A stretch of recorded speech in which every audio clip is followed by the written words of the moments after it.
Malaysia 370, good morning. Malaysia 370, standby. At Kuala Lumpur International Airport, a Boeing 777 is preparing for departure. Malaysia 370, request level. 370, we are ready, requesting flight level 350 to Beijing. Malaysian Airlines Flight 370 is a daily passenger flight between Kuala Lumpur, Malaysia and Beijing, China. 370, 32 right of takeoff. Nice. 32 right, Malaysia, Malaysia 37, 32 right. 42 minutes past midnight, Flight 370 is given clearance to depart. On board are Captain Zahari Ahmad Shah, First Officer Farik Abdul Hamid, 10 cabin crew members, and 227 passengers. Number control, Malaysian 370. Malaysian 370, Lumpur radar, good morning, climb flight level 250. Morning, level 250, Malaysian 370. Malaysian 370, climb flight level 350. Level 350, Malaysian 370. Less than an hour into the flight, the plane is cruising over the South China Sea at an altitude of 35,000 feet. The night sky is clear and the weather is calm. Flight 370 is then instructed to signal air traffic control in Ho Chi Minh, Vietnam, as it is about to enter Vietnamese airspace.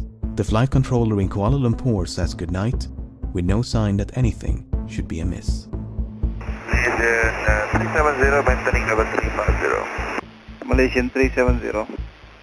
Malaysian 370, maintaining level 350. Malaysian 370. Malaysian 370, contact Ho Chi Minh 120.9, good night. Good night, Malaysian 370. 1 minute and 43 seconds later, the aircraft suddenly vanish from radar screens at Kuala Lumpur, Ho Chi Minh and Bangkok.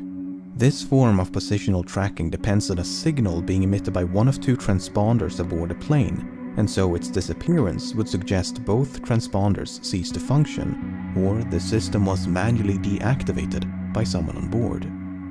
All subsequent attempts to contact and ascertain the whereabouts of Flight 370 are unsuccessful. The aircraft has seemingly vanished without a trace. After missing its scheduled time of arrival in Beijing some 4 hours later, Flight 370 is officially declared missing. And in the wake of that announcement, the most expensive search effort in aviation history is about to commence.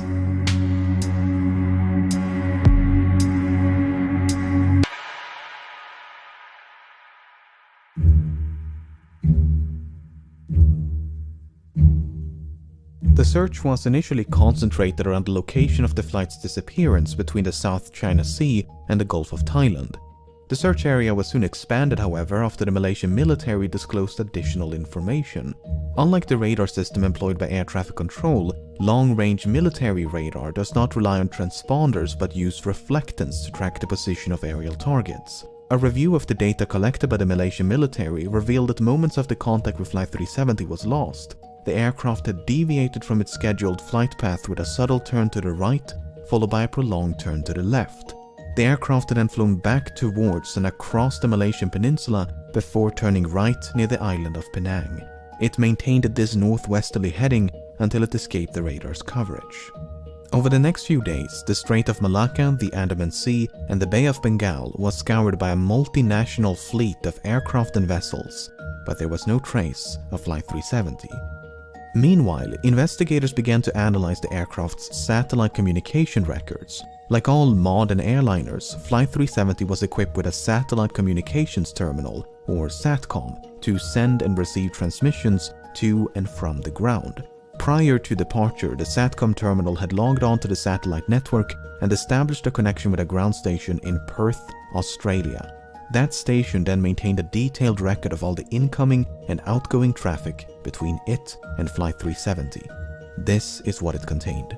Prior to the flight's disappearance over the South China Sea, everything appeared to be working as intended. Then, at some point during this portion of the flight, the SATCOM link was severed. For whatever reason, the terminal ceased to respond. But 3 minutes after the flight vanished over the Andaman Sea, the terminal requested to log back onto the network. The SATCOM link was successfully re-established and was not disrupted again until nearly 6 hours later, when the flight is presumed to have crashed due to fuel exhaustion. During these final hours, 2 attempts were made to contact the plane via satellite telephone. Both calls were acknowledged by the SATCOM terminal and would have been routed to the cockpit. Yet, they went unanswered. The terminal had also responded to 5 automatic status requests.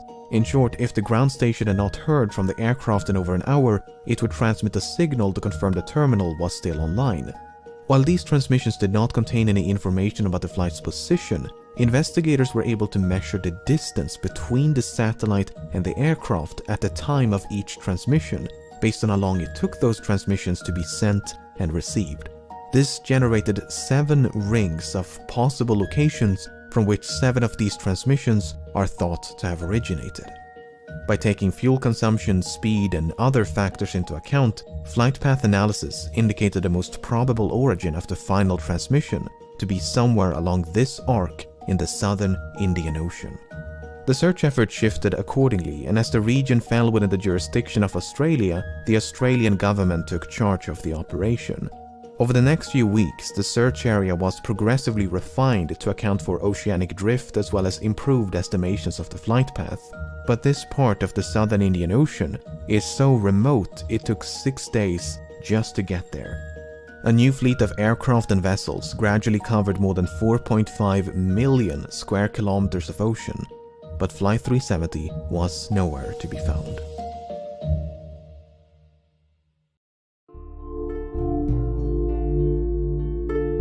If the impact with the ocean had been sufficiently forceful, it was possible the resulting sound had been recorded by underwater listening devices known as hydrophones. This possibility was investigated, and 4 hydroacoustic monitoring stations had recorded something.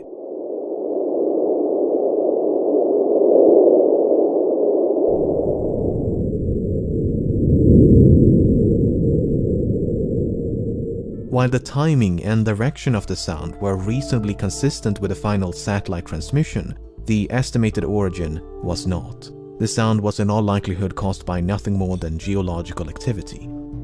Flight 370 was also equipped with 2 underwater locator beacons which had a battery life of some 40 days, and as the deadline approached in early April, signals with a pulse and frequency somewhat similar to the signal emitted by the beacons were detected at depths of up to 3,000 meters. An autonomous submersible then spent weeks scanning the seafloor where the signals had been detected, but no wreckage was ever found. And nothing would be found until more than 16 months later, when a discovery was made on the opposite side of the Indian Ocean. On the 29th of July 2015, a group of people were cleaning up a beach in Reunion, a small island to the east of Madagascar, when they stumbled upon this 2-meter-long metallic object covered in barnacles. Aviation experts quickly identified the object as a section of an aircraft wing known as a flaperon. Upon closer inspection, internal markings including dates and serial numbers conclusively ascertained the flaperon belonged to Flight 370. Even though Reunion Island is some 4,000 kilometers west of the search area, and more than a year had gone by since the flight disappeared, the location was consistent with simulations of debris dispersal patterns. There was now tangible evidence that Flight 370 had crashed somewhere in the Indian Ocean. The discovery of the flaperon prompted numerous searches along beaches and shorelines of southeastern Africa, and at least 31 additional items of interest have since been recovered and examined. Some of these items include a section of the outboard flap from the right wing, a piece of cowling from one of the 2 engines, a partial door from the nose landing gear, a section of the vertical stabilizer, and a mangled casing from one of the embedded headrest monitors. 18 of these items were identified as either likely, highly likely, or almost certain to have originated from Flight 370, whereas only 3 could be confirmed. The remaining 11 could not be identified. There were no traces of an explosion found on any of the debris tested, nor was there any evidence of a fire except for 3 small burn marks on one of the unidentifiable items. The search for debris was further aided by Earth observation satellites. Analyses of satellite imagery from March of 2014 uncovered a number of images which appeared to feature man-made objects floating on or just below the surface in the southern Indian Ocean. However, the images were not nearly sharp enough to resolve any identifiable markings, and multiple searches notwithstanding, this debris was never recovered. A satellite image taken mere hours after the final transmission also captured what appeared to be a contrail some distance away from the search area. A later analysis, however, concluded it was most likely a shadow from a somewhat linear cloud formation.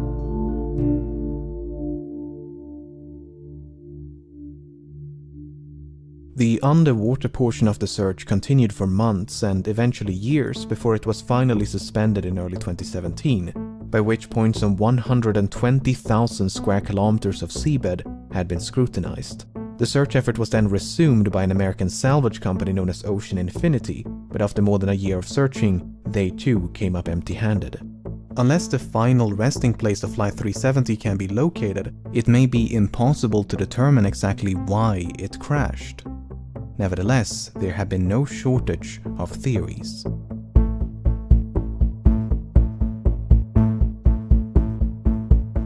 On the day of the disappearance, 2 of the passengers raised suspicion as they had boarded the flight with stolen passports, which immediately prompted concerns of a hijacking. But investigators were unable to link the 2 men to any terrorist organizations and soon determined they had traveled under false identities because they were seeking asylum, not due to any nefarious intent. Similar suspicions were raised when one of the passengers were identified as a flight engineer who might have possessed the necessary expertise to take control of a Boeing 777. Apart from the 239 persons on board, Flight 370 carried nearly 11 metric tons of cargo. Among the items listed on the flight manifest was a shipment of lithium-ion batteries, which led some to suspect a fire might have broken out mid-flight. For instance, the crash of UPS Airlines Flight 6 in September of 2010 was the result of a fire that was ignited by a pallet of lithium-ion batteries. Another potential source of ignition would be an electrical malfunction. The crash of Swiss Air Flight 111 in September of 1998 is thought to have been caused by a fire within the electrical wiring above the cockpit. The fire damaged and disabled multiple avionics systems, including the transponders and SATCOM.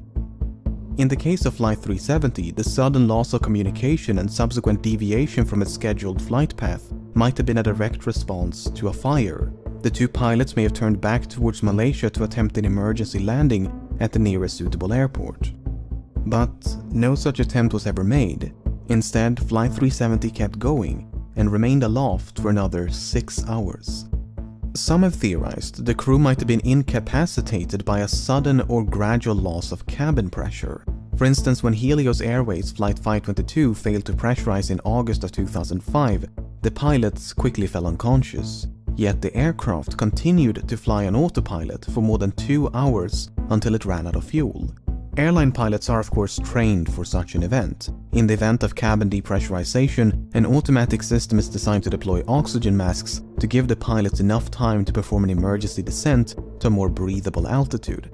The data recorded by the Malaysian military radar does indeed contain altitude information, but it is highly inconsistent.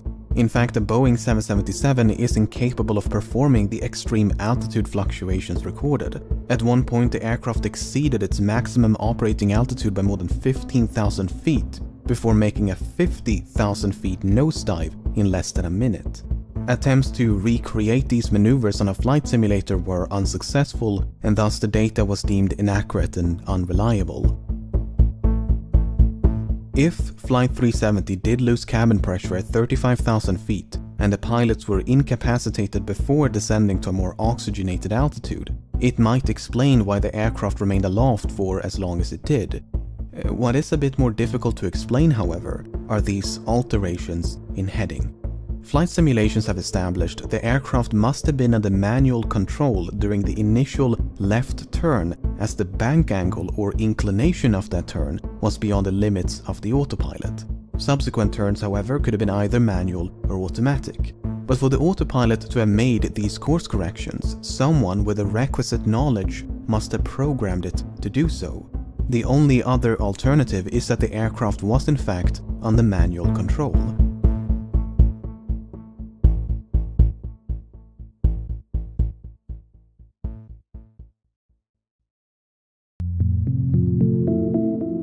In late June of 2014, several news outlets reported that a special investigation had identified the captain of Flight 370 as a prime suspect. A search of the captain's home had uncovered a flight simulator which supposedly contained a suspicious route which ended in the southern Indian Ocean.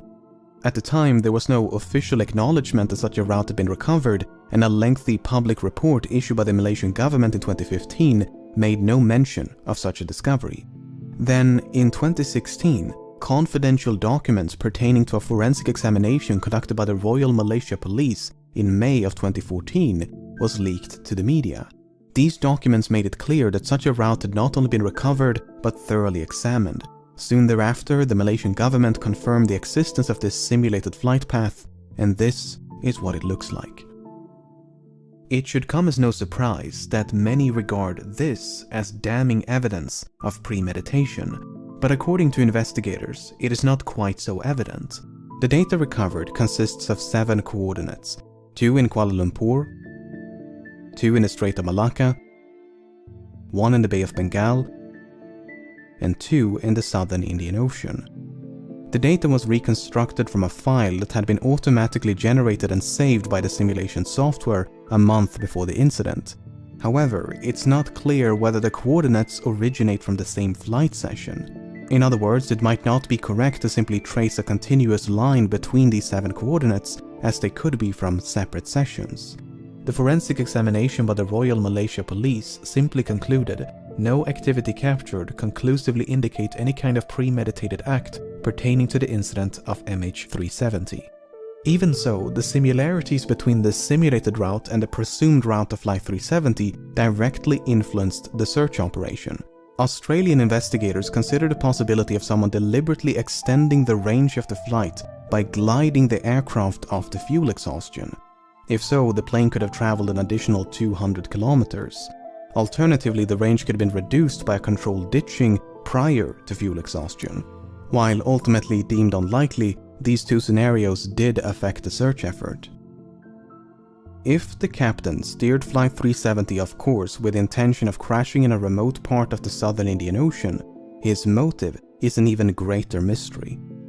Zahari Ahmad Shah was 53 and married with 3 children. He had more than 18,000 hours of flight experience and a spotless track record. Investigators found no evidence of financial issues, and his monthly expenses before the disappearance indicated nothing unusual. He had no history of mental illness, nor had he displayed any recent changes in lifestyle or behavior. He was raised on the island of Penang, which has led some to speculate the flight's second turn to the southwest of Penang was the captain getting a final view of his hometown. Some believe a hijacking could have been politically motivated, as Zahari was an avid supporter of a democratic opposition leader who was sentenced to 5 years in prison mere hours before Flight 370 took off. Others point to unconfirmed reports of marital issues, but this is contradicted by the official investigation and disputed by family members.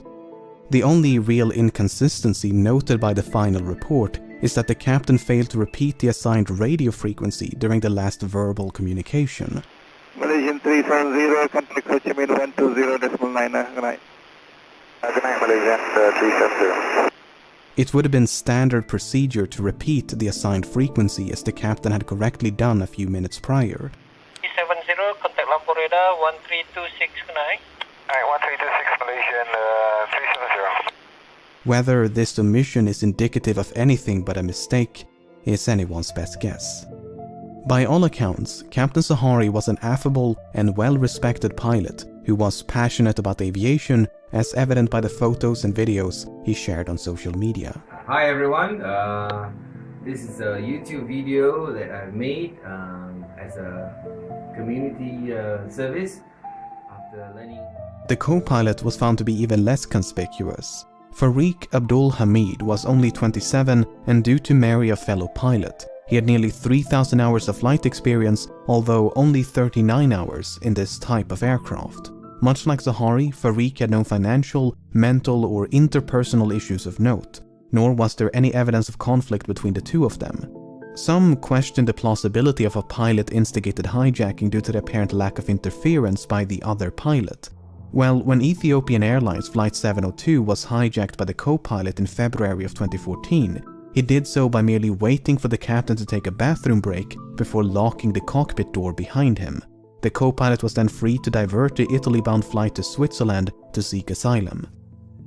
The only noteworthy piece of evidence in regards to the co-pilot of Flight 370 is his phone.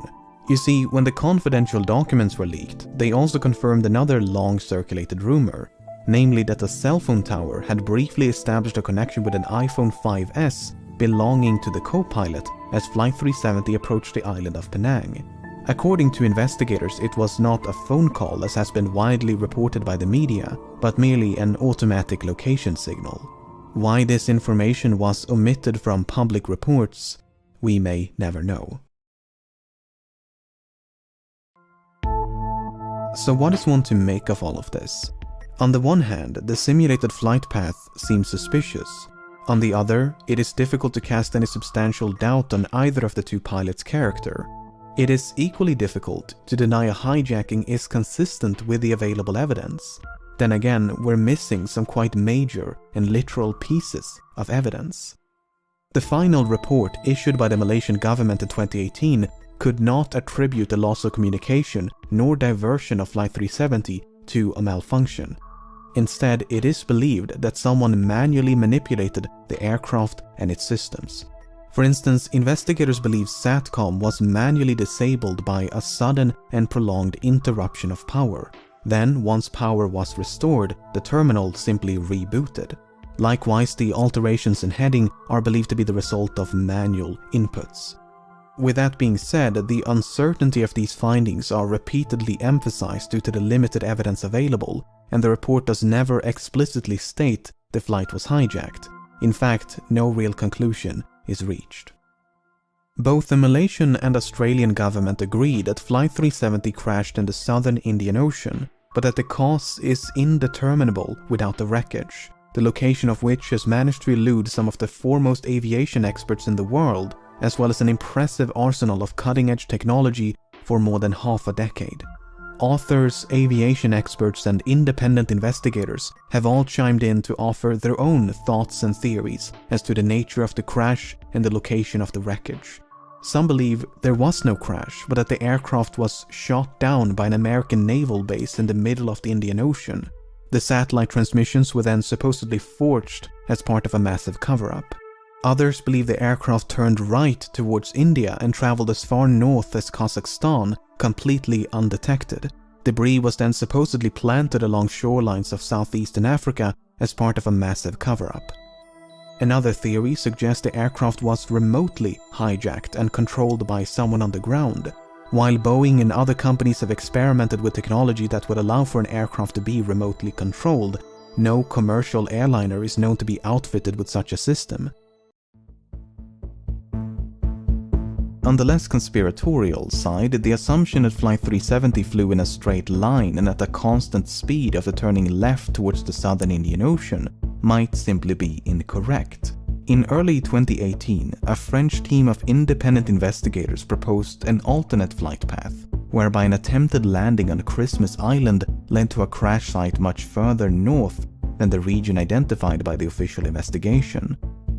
While a surface search of this area was conducted about a week after the disappearance, the underwater phase never reached this far north.